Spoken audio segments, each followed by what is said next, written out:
To enable or disable charging optimization in Google Pixel, first of all, you will need to open settings on your device. Next step is to enter battery section right here, and then we can scroll down until we find battery health. Enter battery health and go for charging optimization. You can then turn it off or on using this switch. When it's enabled, you can switch between two different presets for it. There's adaptive charging, which finishes charging to 100% right before you normally unplug your phone.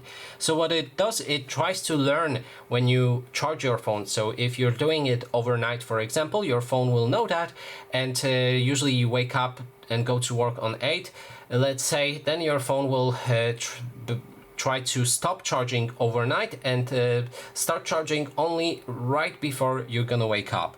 You can also preset limit it to 80%, which will make your battery charge only to 80% to preserve battery life. And that is basically everything. Thanks so much for watching.